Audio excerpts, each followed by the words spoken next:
빌라도는 역사적으로 살펴보면 많은 기록이 남아있지 않다고 합니다. 그래서 반기독교에 있는 사람들 중에서 빌라도는 가공의 인물이다, 그렇게 말하는 사람들도 있었습니다. 또다 고고학에서 빌라도에 관한 부분들이 발견이 되면서 이제 가공의 인물이 아니라는 것은 밝혀졌지만 역사적으로 그렇게 많이 기록에 남아있는 그런 인물은 아닙니다. 이 빌라도에 대해서는 성경에 가장 많이 기록이 되어 있고 몇몇 역사가들에 의해서 작은 부분만이 기록에 남겨져 있습니다. 빌라도는 로마의 5대 총독으로 유대와 사마리아 이쪽 지역의 총독으로 부임을 했습니다.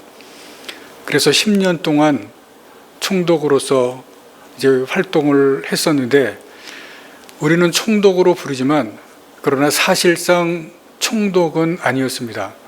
정확히는 행정장관이자 군사령관으로 이쪽 지역에 오게 됩니다.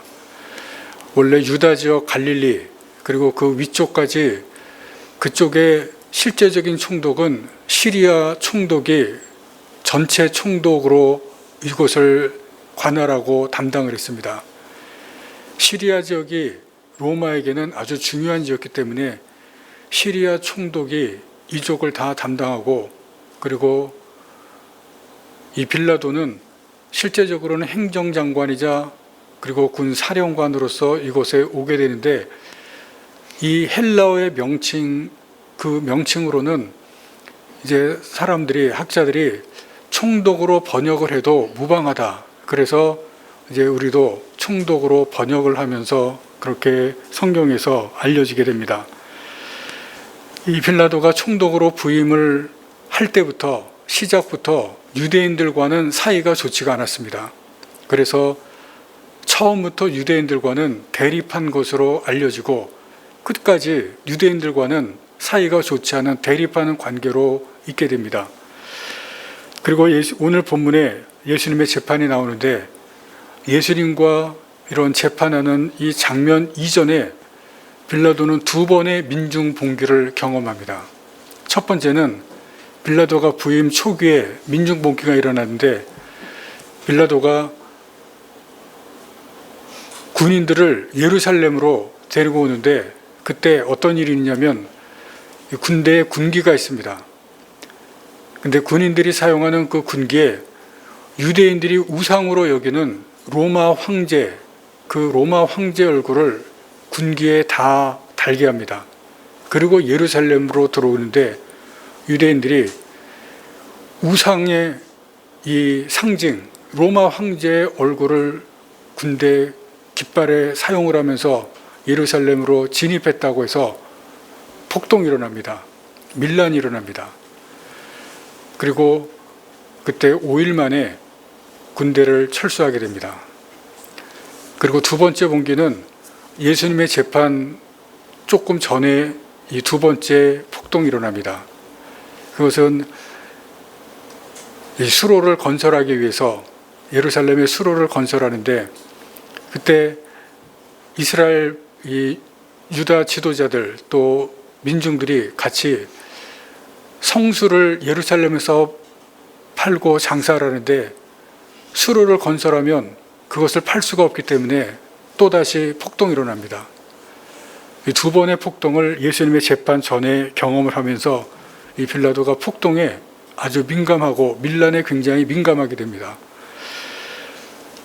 그리고 빌라도는 예루살렘 성전에서 사두개인들에게 정기적으로 돈을 상납을 받았다고 합니다.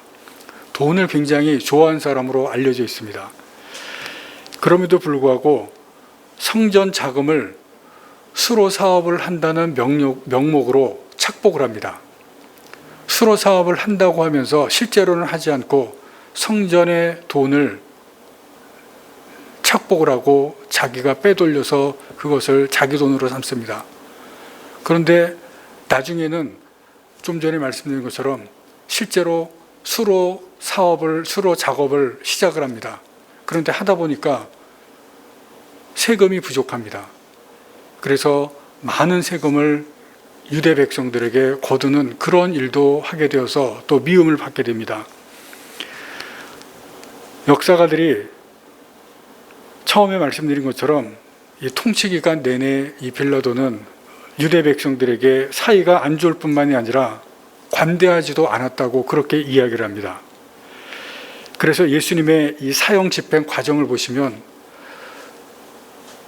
예수님을 사형 집행에 넘겨주고 그리고 사형 집행하는 그 과정에서는 주저함이나 망설임이 없는 것을 볼 수가 있습니다. 내어주고 사형 집행할 때 빌라도는 아예 관여를 하지 않고 철저하게 방관합니다. 망설임도 없고 사형 집행을 원리 원칙대로 그대로 주저 없이 행하는 것을 볼 수가 있습니다. 그만큼 유대인들에게는 관대하지 않았다는 것을 보여줍니다. 그리고 이제 예수님의 사형 집행 이후에 사마리아인들이 사마리아 지역에서 종교 집회를 하게 되는데 그때 무력으로 해산하는 과정에 많은 사상자가 발생합니다. 이것을 사마리아인들이 이제 항의하는데 이 사건 때문에 빌라도가 로마에 소환을 당하고 그리고 10년의 총독의 임무를 마치게 됩니다. 그리고 그 후에 역사학자 유세비우스에 의하면 이 빌라도가 예수님의 이 비극 사건, 이 죽음의 이 사건을 잊지 못했다고 그렇게 말합니다. 이건 전승입니다. 정확히 이런 일이 있었는지를 알지는 못합니다. 그리고 수년 후에 유배를 당해서 자살했다고 그렇게 말합니다. 또 다른 전승에 의하면 빌라도가 그리스도인이 되었다는 그런 전승도 있습니다. 이것도 정확하지는 않습니다. 그리고 빌라도에게 예수를 죽이지 말라고 했던 그의 아내 이름이 프로쿨라라고 합니다. 전승에 의하면 아내는 그리스도인이 되었다고 합니다. 여기에 대해서는 많은 사람들이 아마 그리스도인이 되었을 것이라고 그렇게 인정하는 사람들이 많이 있습니다. 그래서 히랍 정교에서는 이 빌라도의 아내를 그리스도인으로 그렇게 추앙합니다. 히랍 정교에서는 지금도 그렇게 추앙하고 있다고 합니다. 그래서 그리스도인이 되었을 것이다. 아내가 그리스도인이 되었을 것이다. 그런 부분을 인정하는 사람들은 굉장히 많이 있습니다. 그런데 빌라도 자체는 어떻게 죽었는지 그리스도인이 되었는지 알지는 못합니다. 단지 이런 전승들이 있다는 것뿐입니다. 우리가 오늘 빌라도에 대해서 읽었습니다. 여러분은 이 빌라도를 어떻게 생각하십니까? 예수님의 재판을 담당하고 십자가형을 언도하고 예수님을 죽음으로 그렇게 이르게 했는데 빌라도 죄가 있다고 생각하십니까? 이 질문에 대해서 한번 우리가 생각해 볼 것이 있습니다. 빌라도는 예수님께서 무죄라는 것을 알고 있었습니다. 10절 말씀해 보시면 이는 그가 대제사장들이 시기로 예수를 넘겨준 줄 알미러라. 그리고 다른 복음서에 보시면 조금 아까 앞에서 말씀드린 것처럼 빌라도의 아내가 꿈에 예수님을 보고 예수님이 죄가 없다는 것을 알고 빌라도에게 말까지 해주는 것을 보면 예수님이 죄가 없다는 것을 빌라도는 분명히 압니다. 그래서 마가복음에는 없지만 요한복음이나 다른 복음서에 보시면 빌라도가 예수님을 석방하기 위해서 나름대로 애쓰는 그러한 장면들이 다른 복음서, 특별히 요한복음에 나오는 것을 볼 수 있습니다. 나름대로 열심히 예수님의 석방을 위해서 애를 씁니다. 그런데 종교 지도자들이 이 예수를 죽이기 위해서 계략을 세우고 그리고 군중들과 합세를 합니다.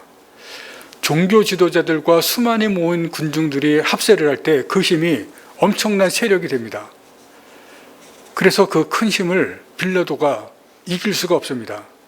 힘에서 밀렸습니다. 폭동과 밀란이 일어나는 것을 보고 군중들의 뜻을 들어줍니다. 15절 말씀해 보시면 빌라도가 무리에게 만족을 주고자 하여 무리의 뜻을 이길 수가 없었다는 것입니다. 예수를 풀어주려고 했지만 더 큰 심에 눌렸습니다. 그래서 빌라도는 올바른 판결을 하지 않은 것이 아니라 못한 것입니다. 이런 빌라도에게 죄가 있는가 없는가? 죄를 물을 수 있는가 없는가? 어떻게 보면 좀 애매한 면도 없는 것이 아닙니다. 성경은 이 질문에 대해서 답이 없습니다. 그러나 성경에 나타난 빌라도의 언행을 보시면 우리가 답을 찾을 수가 있습니다.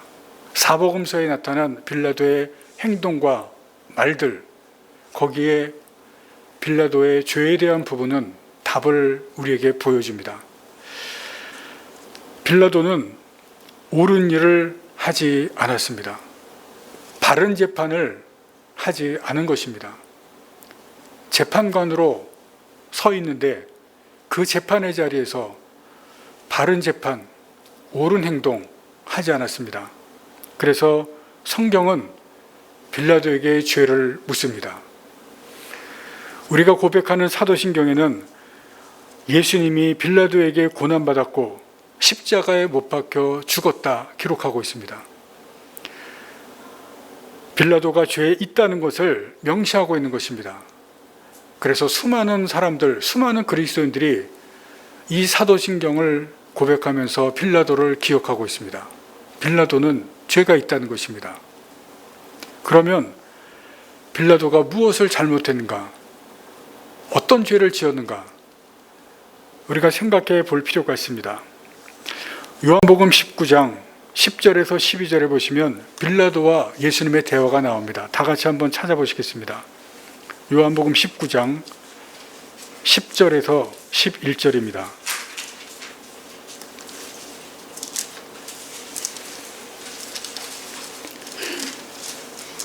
(19장 10절 11절) 말씀,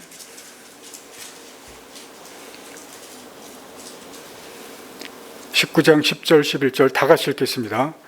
빌라도가 이르되 내게 말하지 아니하느냐? 내가 너를 놓을 고난도 있고 십자가에 못 박을 고난도 있는 줄 알지 못하느냐? 예수께서 대답하시되 위에서 주지 아니하셨더라면 나를 해할 고난이 없으리니 그러므로 나를 내게 넘겨준 자의 죄는 더 크다. 빌라도가 말하는 것이 무엇입니까? 내가 너를 놓을 고난도 있고 십자가에 못 박을 고난도 있는 줄 알지 못하느냐? 내 목숨 나한테 달렸다는 것입니다. 나한테 생사 여탈권 있는 거 너 알지 못하느냐? 그런 얘기입니다. 그런데 예수님이 놀라운 말씀을 하십니다. 위에서 주지 아니하셨더라면 나를 해할 고난이 없으리니. 무슨 뜻입니까? 나를 죽일 고난은 하늘에서 너에게 줬다는 것입니다. 하나님께서 너에게 이 고난을 준 것, 착각하지 말라는 것입니다.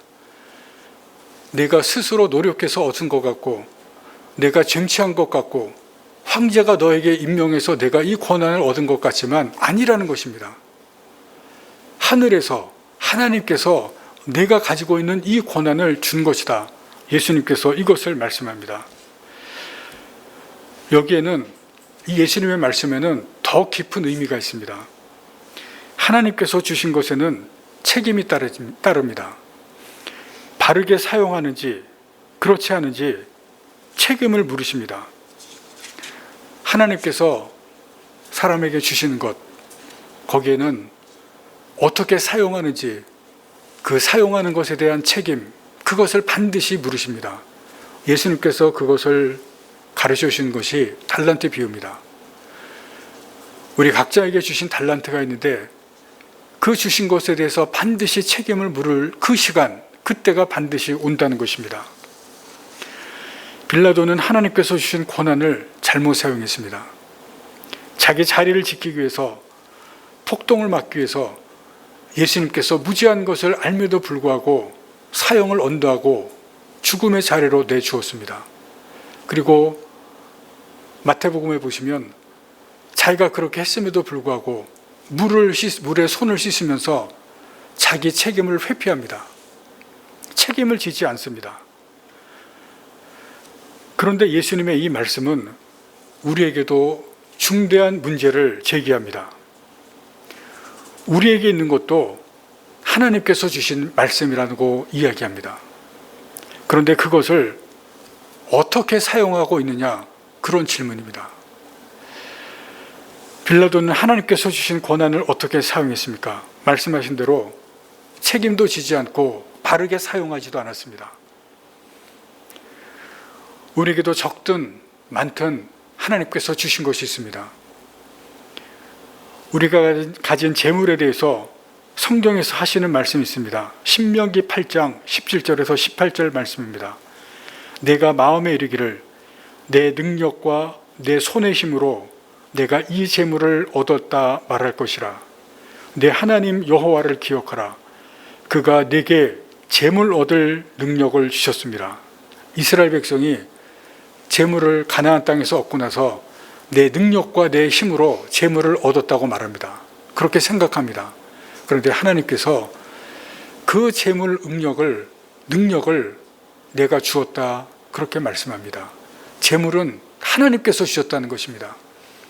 이스라엘 백성들이 자기들이 능력과 자기들이 힘으로 얻었다고 생각하고 말하지만 아니라고, 착각이라고 하나님께서 말씀합니다. 우리도 마찬가지입니다.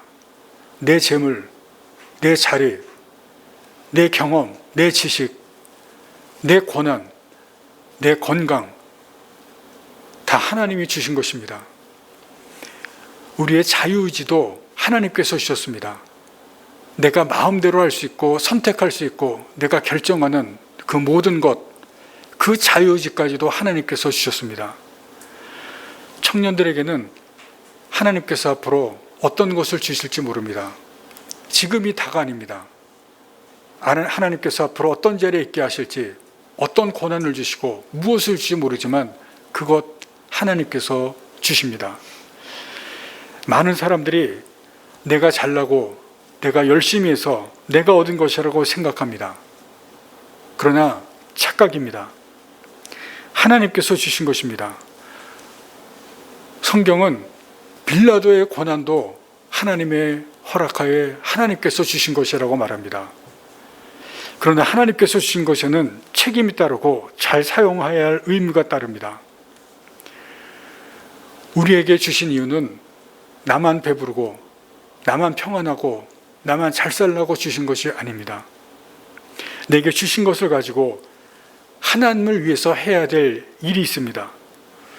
하나님을 기쁘시게 하도록 사용해야 됩니다. 또 이웃을 섬기도록 사용해야 됩니다. 예수님께서 이것을 가장 큰 계명으로 우리에게 설명해 주셨습니다. 하나님 사랑과 이웃 사랑입니다. 우리에게 주신 것도 이 일을 위해서 사용해야 됩니다. 생명을 구원하고 사람을 살리는 일에 사용하시기 바랍니다. 사람을 사랑하고 사람을 섬기는 일에 사용하시기 바랍니다. 그것이 하나님 나라를 기여하고 의를 구하는 일입니다. 여러분, 우리에게 적든 많든 우리에게 하나님께서 어떤 것이든지 주신 것이 있습니다. 그것을 하나님을 사랑하고 이웃을 사랑하고 섬기는 그 일, 거기에 사용하시면 그것이 바로 하나님 나라를 구하고 하나님의 의를 구하는 것입니다. 또 한 가지 우리가 오늘 본문에서 생각해 보실 것이 있습니다. 오늘 본문을 보시면 오늘 본문에 예수님을 직접 보거나 만나는 사람들이 있습니다. 빌라도가 나오고 종교 지도자들이 나오고 군중들이 나옵니다. 예수님께서 지금 재판을 받으시지만 이 사람들이 다 예수님을 만나고 예수님을 다 봅니다. 예수님이 이 땅에 계실 때 예수님을 만나고 예수님을 본 사람들입니다. 빌라도는 예수님께 관심이 있었습니다. 그래서 요한복음에는 진리가 무엇인지 예수님께 물어보기도 합니다. 그러나 예수님을 믿지는 못합니다.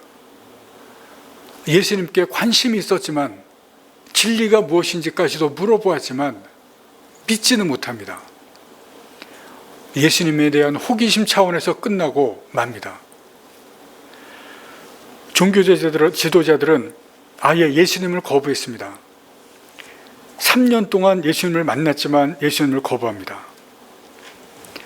수많은 군중들이 예수님을 따라가 다니기도 하고 예수님을 보기도 하고 예수님을 멀리서 만나기도 하지만 그 중에 예수님을 믿은 사람들은 많지가 않습니다.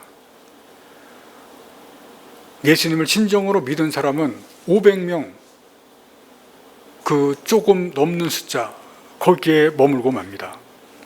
여러분, 왜 그랬을까요? 빌라도나 종교 지도자들이나 수많은 군중들이 예수님을 만나고 예수님을 보기는 했지만 인격적으로 예수님을 만난 것이 아니기 때문에 그렇습니다. 인격적인 만남이 없었기 때문에 그렇습니다.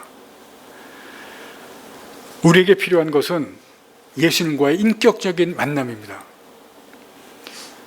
예수님과 인격적으로 만나는 데는 몇 가지 단계가 있습니다. 예수님과 한꺼번에 이러한 만남이 다 이루어지기는 하지만 깊게 보면 몇 단계가 있습니다. 첫 번째는 마음을 여는 것입니다. 하나님께서 인간에게 자유의지를 주셨습니다.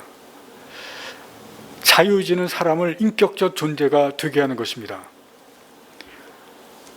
우리가 처음에 찬양을 불렀는데 성령께서 한탄하고 억압받는 그러한 사람을 자유롭게 한다고 그런 찬양을 들었습니다. 여러분, 그런데 억압받는 상태, 한탄하는 상태, 왜 사람이 그렇게 되는지 아십니까? 어둠의 영이 하는 것이 사람을 억압하고 사람을 묶어놓는 것이 어둠의 영이 하는 일입니다. 마귀와 사탄은 사람을 억압하고 통제합니다. 자기 만족을 위해서, 자기 목적을 달성하기 위해서 사람을 억압하고 억제합니다. 그런데 하나님은 사람을 자유롭게 하십니다.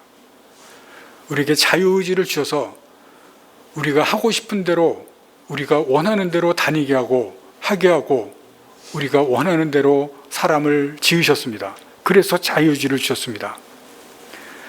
그런데 하나님께서 사람의 의지를 움직이게 하실 때 하시는 것이 있습니다. 그게 감동입니다.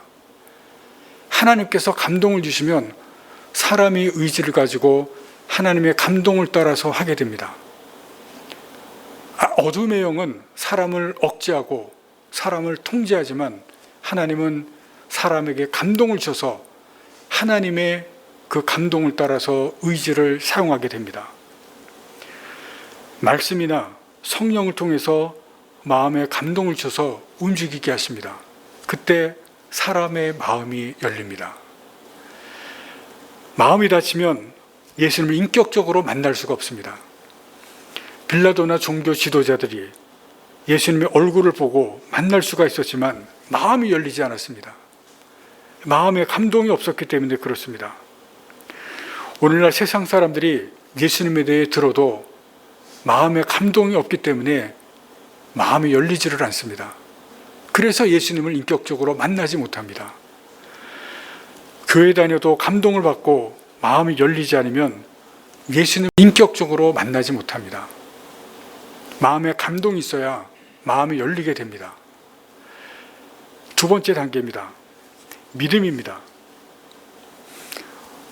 여러분, 교회에 오셔서 설교를 듣거나 아니면 여러분들이 성경을 읽을 때나 아니면 기도할 때 마음에 감동이 올 때가 있습니다. 하나님이 주시는 감동입니다. 여러분, 그러나 감동을 받아도 감동으로 그냥 끝나는 분들이 많이 있습니다.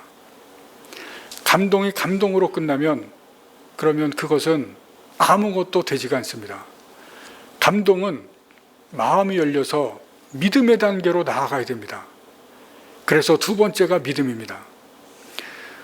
마음의 감동을 받아도 예수를 믿지 않는 사람들이 있습니다. 열심히 전도했는데 감동을 받는 것 같습니다.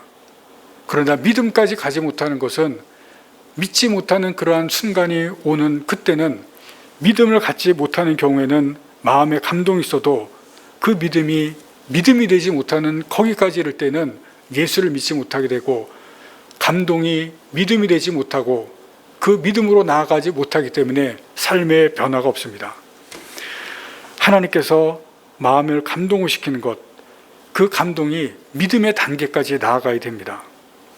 말씀에 감동을 받고 기도할 때 감동이 왔다면 믿음의 단계까지 나아가야 됩니다. 예수님께서 예수님에 대해서 감동이 오고 그리고 믿어야 되겠다는 마음이 생긴다면 그러면 믿어야 됩니다. 신앙은 믿음이고 보이지 않는 영적 세계입니다. 보이지 않는 예수님을 믿는 것이 믿음입니다. 믿을 때 믿음의 세계를 경험하고 예수님을 경험합니다. 믿음까지 나아가지 않는다면 아무것도 경험할 수가 없습니다. 마음에 감동이 오면 과감하게 믿음의 세계로 뛰어들어야 됩니다. 그래야 우리가 예수님에 대해서, 믿음의 세계에 대해서 우리가 보이지 않는 것에 대해서 경험할 수가 있고 믿음의 세계가 무엇인지를 알아가게 되는 것입니다. 그래서 우리가 성경에서 보시면 예수님께서 믿음에 대해서 얘기하고 믿음에 대해서 물어보신 것입니다. 여러분, 내가 마음에 감동이 온다 그러면 감동이 오는 것에 대해서 믿음으로 응답하시기를 바랍니다. 세 번째는 주님을 받아들이는 것입니다. 예수님을 믿는다고 하는 것은 추상적인 것이 아닙니다. 그것은 실제입니다. 실제 존재하는 것에 대해서 우리가 이야기하고 있는 것입니다. 왜냐하면 예수님은 살아계시고 실존하는 분이기 때문에 그렇습니다. 예수님을 믿는 것은 그분을 내 마음속에 모셔드리는 것입니다. 내 구주와 주인으로 마음에 받아들이는 것입니다. 이 첫 번째, 두 번째, 세 번째 과정을 잘 설명하는 것이 성경 한 구절에 담겨 있습니다. 요한계시록 3장 20절 말씀을 다 같이 찾아보겠습니다. 요한계시록 3장 20절입니다.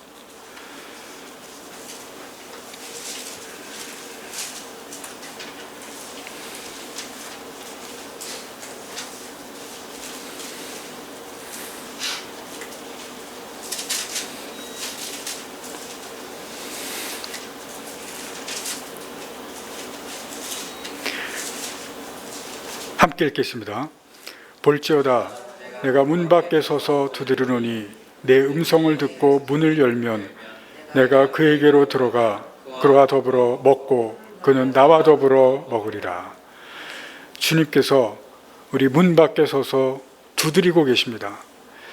말씀을 들을 때 두드리고 내가 만나는 일들을 통해서 나에게 닥치는 상황과 일들을 통해서 우리의 마음의 문을 두드립니다.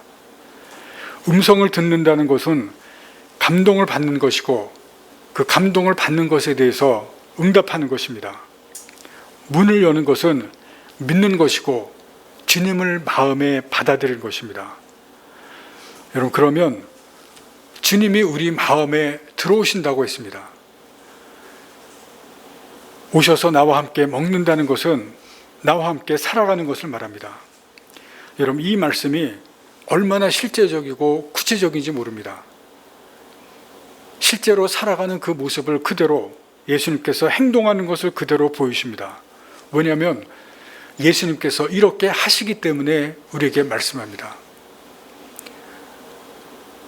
우리의 마음의 문을 두드리고 계시고 여러 가지 상황과 그리고 말씀을 통해서 하고 계시고 우리가 실제로 믿고 마음의 문을 열면 우리 마음에 들어오시는 것을 말씀합니다. 우리가 마음의 문을 열고 믿음으로 마음에 모시고 이렇게 살아가시기를 바랍니다.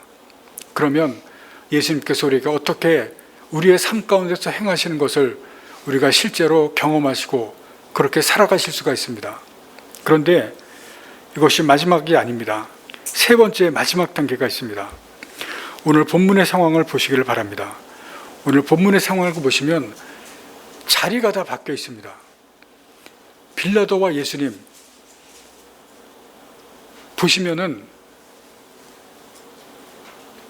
빌라도가 지금 예수님을 재판하고 있습니다. 재판자의 자리에 서서 예수님을 재판하는데 요한복음 10장에서 본 것처럼 권력을 준 분이 누굽니까? 하늘에서 권력을 줬다고 했는데 예수님이 권력을 준 분이고 그리고 예수님이 재판을 받고 있는데 사실은 이 자리가 바뀌어 있습니다. 예수님이 심판주인데 예수님이 재판을 받고 있고 그리고 사실은 빌라도가 재판을 받아야 되는데 빌라도가 재판을 하고 있습니다. 자리가 바뀌어 있습니다. 종교 지도자들과 예수님을 보시기 바랍니다. 종교 지도자들이 누굽니까? 하나님을 섬기는 사람들입니다. 예수님께서 섬김을 받아야 되는데 지금 주님을 섬기는 자들이 지금 예수님, 그분을 지금 핍박하고 있습니다. 예배의 주인과 예배의 종들이 지금 서로 자리가 바뀌어 있는 것을 오늘 본문 여기에서 보여주고 있습니다. 오늘 19장 마가복음 15장 1절 말씀을 다시 보시겠습니다.